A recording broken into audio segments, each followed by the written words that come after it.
Birodarlar,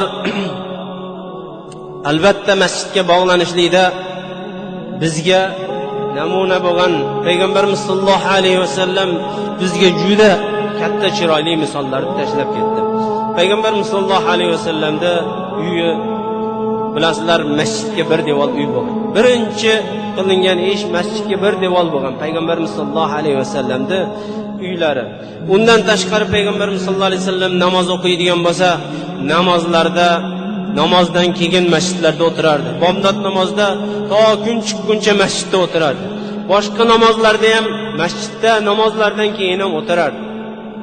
Agar bir safardan qaytadigan bo'lsa, albatta birinchi masjidga kirardi. Masjidga kirib 2 rakat namoz o'qib, keyin oilalariga kirardi. Bir odam oilasidan uzoq bo'lgan odam uzoq safardan kelgan to'g'ri uyga oilasiga kiradi-yu bizda. Lekin Payg'ambarimiz sollallohu alayhi vasallam safardan keladigan bo'lsa ham birinchi masjiddan boshlardi. Qalbi masjidga bog'langan. To'g'ri oilasini saqinadi, farzandlarini saqinadi-yu, lekin qalbi masjidga bog'langan. Haqiqatda ham birodarlar, bu masjidga qalb bog'lanishlik odamda oxirgi hayotlarida bu bilinib qolar ekan. Payg'ambarimiz sollallohu alayhi vasallam o'lim to'shagida yotgan paytda og'ir holatda hushidan ketib, hushiga kelib, oxirgi hayotlarini, qissalarini ko'pchilik eshitgan, siratlarini o'qigan odamlar biladi. Payg'ambarimiz sollallohu alayhi vasallam o'lim to'shagida yotganda innal lil mauti la sakarat, albatta o'limda talvasasi bor. O'zidan ketib, o'zini yo'qotib, hushidan ketib, hushiga kelib so'ragan narsasi faqat bitta narsa bo'lgan. Masjidda nima bo'lyapti? Odamlar nima qilishyapti? Odamlar namoz o'qidimi deb so'rab turgan. O'zidan ketib o'ziga kelganda so'ragan narsasi shunday bo'lgan. Keyin ya Rasululloh, odamlar sizni kutib turishibdi masjidda deb javob berishardi bu yoqdagilar. Keyin bir o'ziga kelganda sal o'zini yengilroq his qildi-da, keyin ikkita odamni o'rtasida masjidga chiqdi. Ya'ni og'ir holatdagi odamni ikkita odamni yetalab olib chiqayotgan holatini hamma buni biladi. Ikkita odamni o'rtasida masjidga chiqib Abu Bakr Siddiq radhiyallohu anhu da oldiga o'tirdi. Birodarlar, Payg'ambarimiz sollallohu alayhi vasallam bizga bunchalik bir qalblar masjidga bog'langanligini bizga bir ko'rsatib, oxirgi hayotda, ya'ni o'lim talvasasida yotgan, o'lim to'shagida yotgan odamni tasavvur qilib ko'ring, qanday holatda yotadi. Unga biror narsa qalbiga botmay qoladi. O'zi og'ir holatda yotgan bo'lsa, lekin Payg'ambarimiz sollallohu alayhi vasallam shunday holatda ikkita odam yetalab masjidga olib chiqishlik haqiqatda ham qalbi bog'lanishlik. Bu birodarlar yana qaytarib aytib o'tadigan narsamiz. Mavzu qiyomat kuni og'ir holatda Alloh taoloning soyasida, Alloh taoloning ko'lankasida turadigan 7 ta odamda bittasi qalbi masjidga bog'langan odam haqida gap ketyapti birodarlar.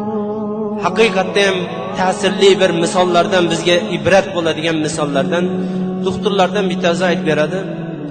Bu doktor Banisada reanimatsiyada ishlar ekan. Bir kuni ishga keldim. Ishga kelsam, kasallar reanimatsiyadagi holatda ko'pchilik biladi. Ana shu yerda qirovatlar qo'yilgan, har xil kasallar o'zida emas, o'zida shunday og'ir holatda yotqinadi. Bir kun kelsam, bitta oqsoqol yangi Banisaga kiribdi. O'zida emas, ya'ni hushidan ketgan holatda Banisada yotibdi. Ana shu joyida yotibdi. Men ishlarimni bitirib ishdan ketdim. Yana 3-kuni yana men navbatim edi, smen edim. Kelsam, haligi oqsoqol yana ana shunday holatda yotibdi dedi. Kechgacha o'zimizni ishlarimizni, ya'ni kasallarga qarashli ishlarimiz bo'ldi. Keyin kechga yaqin asr paytida bir qiziq voqea bo'ldi dedi.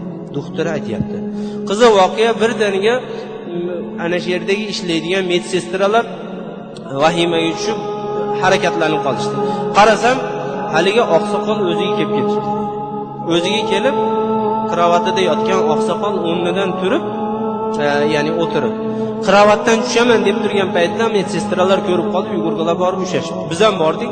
Borsak, oqsoqol haligi 3 kun o'zini hushidan ketgan, o'zini yo'qotgan oqsoqol 3-kuni o'ziga kelib, qirovatdan tushaman deyapti. Oqsoqol, "Qayerga tushyapsiz? Siz og'ir holatda yotibsiz" desa, haligi oqsoqol, "Asr o'tib ketyapti ekan, men namozda o'qib kelay" deyapti deydi. Qayerga borasiz o'qib kelgan desa, masjidga chiqmasam bo'lmaydi, men asr o'tib ketyapti ekan. Men masjidga chiqib kelay deb oqsoqol haligi medsestralar bilan talashib turibdi. Oqsoqol, siz больницаning reanimatsiyasida yotibsiz oqsoqol.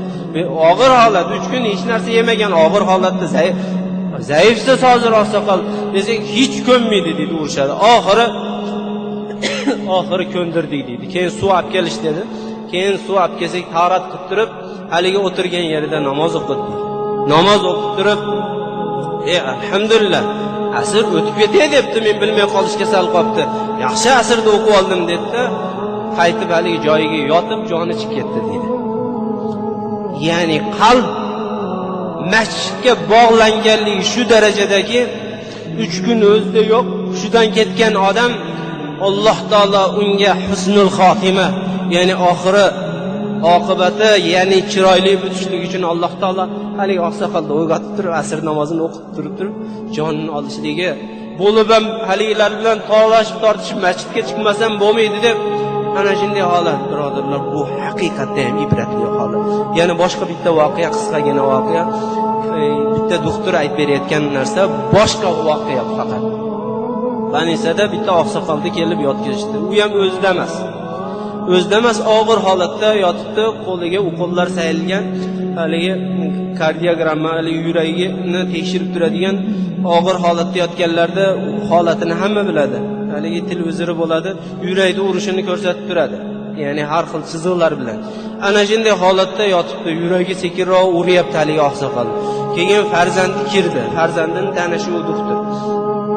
Keyin farzandi kelib otasini quloqiga, "Ota, yaxshimisiz, tuzuymisiz?" deb so'radi. Keyin ana shunday holatda yotibdi. Keyin bolasi, ota, masjidda odamlar sizni kutishyapti. Ozon aytilmabdi hali, odamlar sizni kutib turibdi" deb haligi bolasi quloqiga aytayapti deydi otasi. Qarab tursak, haligi sekin urayotgan yurak qattiq urishni boshladi deydi. Ya'ni og'ir holatda yotgan, ya'ni albatta bir yo'lda o'zini yo'qotmagan, lekin hushida emas.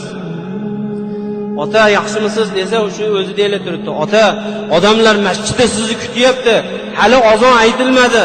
Odamlar sizni ozon aytishingizni kutib turibdi" desa, yurak tez uryapti deydi. Men bu shundaylar sodifa bo'lsa kerak deb o'yladim-da, farzand ketgandan keyin men ham bir sinab ko'ray dedim. Yuragi haligi bir xil holatda uryapti. Keyin men aldiga keldimda quloqiga, "Oqsoqol, holatingiz qanday? Men doktorman. Tuzuymisiz? Biror shikoyatingiz bormi?" deb quloqiga aytdim deydi. Bir holat. Keyin yana men sinash uchun, "Oqsoqol, namoz vaqti o'tib ketyapti, ozon aytilmabdi. Masjidda odamlar sizni kutyapti" desam, yuragi qattiqroq urishni boshladi deydi. Haligi tez urib, haligi hijolat, birodarlar, ana shunday holatda odam jo'n xotirjam yota olmayapti deydi. Qalbi chunki masjidga bog'langan uni. Alloh taoloning zikriga namoz o'tib, ba'zi odamlar bilasizlarmi, bir og'ir holatga tushsa juda xavotir, hijolat bo'lganda ularda g'ami shunday bo'ladi.